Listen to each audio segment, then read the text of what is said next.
wasiirka wasaaradda khayraadka biyaha jamhuuriyadda Soomaaliland Salebaan Yuusuf Cali Koore oo dadaal xoogan ugu jira sidii bulshada reer Soomaaliland ay u heli lahaayeen biyo ku filan ayaa wasiirka wasaaradda horumarinta biyaha Soomaaliland iyo wafdi balaadhan uu hogaaminayo oo ay qayb ka tahay hay'adda UNICEF ayaa soo gaaray magaalada Gabiley ee caasimadda gobolka Gabiley waxaana wafdigani gobolka ku soo dhaweeyay maamulka heer gobol iyo heer degmo ee gobolka Gabiley wafdigani ayaa magaalada Gabiley u sii dhaafay magaala ganacsiyeedka degmada Togwajaale ujeedka socdaalka safarka wafdigan ayaa la xidhiidha soo dheendheynta halka ay marayso mashruuca biyo balaadhinta magaalada Wajaale oo xilligani si habsami uga socda magaalada Wajaale oo qayb ka mid ah magaaladu ay cabaan biyo nadiif ah oo ku filan ugu horeyn waxa halkaasi ka hadlay wasiirka wasaaradda horumarinta biyaha Soomaaliland iyo sidoo kale barasaabka gobolka iyo gudoomiyaha degmada Togwajaale Xaashim Maxamuud Cabdi reer Wajaale waxaan leeyahay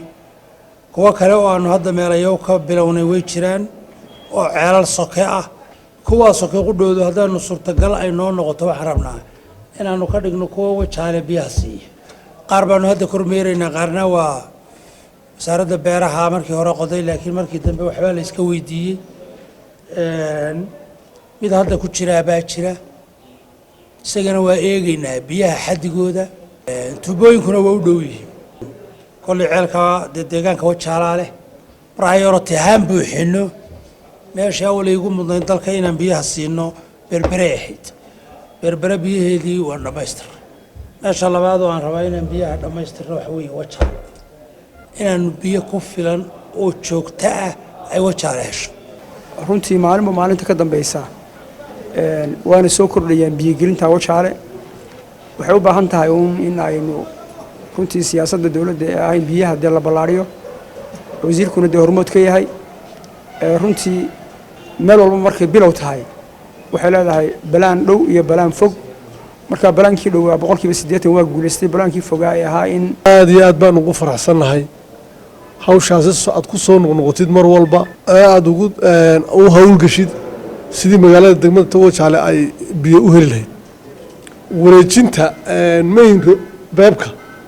ayaa magaalada aad ugu yar imika ilaa 100 ku dhawaad ayaa imika magaalada la geliyay laakiin dhibaatadu waxa ay ka taagan tahay main beebkii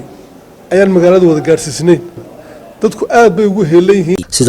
sidoo kale wafdigan hogaaminaya wasiirka wasaaradda horumarinta biyaha Soomaaliland ayaa kormeer ku tagay ceel ay wasaaradda horumarinta biyuhu ka hirgelisay banka mashruuca Wajaale waxaana halkaasi ka hadlay oo ka faahfaahiyay ceelkani wasiirka wasaaradda horumarinta biyaha Soomaaliland Salebaan Cali Koore barasaabka gobolka iyo gudoomiyaha degmada Wajaale inaanu maanta biyo macaan oo badan oo dadku cabi karaan aanu banka Wajaale ka helno sharaf bay u tahay gudoomiyaha gobolka anagana waxay noo tahay sharaf iyo karaamo iyo cisi inaanu dadka iyagii iyo deegaankii iyo dadka mas'uulka ka ahayn aanu aragno iyagoo biyo ku filan helay kormeer ku soo sameeyay degmada Wajaale oo laba qaybood ahaa qaybtii ahayd biyo gelintii Wajaale ka socotay degmada dadkii soo abaabulay in halkan Wajaale ay biyo hesho oo hormood ka ahaa aad iyo aad baan wasiirka ugu mahad celinaynaa in bankii Wajaale biyo badan oo macaan laga helo dadka aqoonta lahaa la keeno baadho meeshoon gabagabadii wafdigani ka socday UNICEF ee qaybta ka ahaa safarka wasiirka horumarinta biyaha Soomaaliland iyo sidoo kale maayarka magaalada Gabiley ayaa kormeer ku tagay xarumaha caafimaadka iyo waxbarashada ee gobolka Gabiley waayaan la xaaji telefishinka qaranka Gabiley.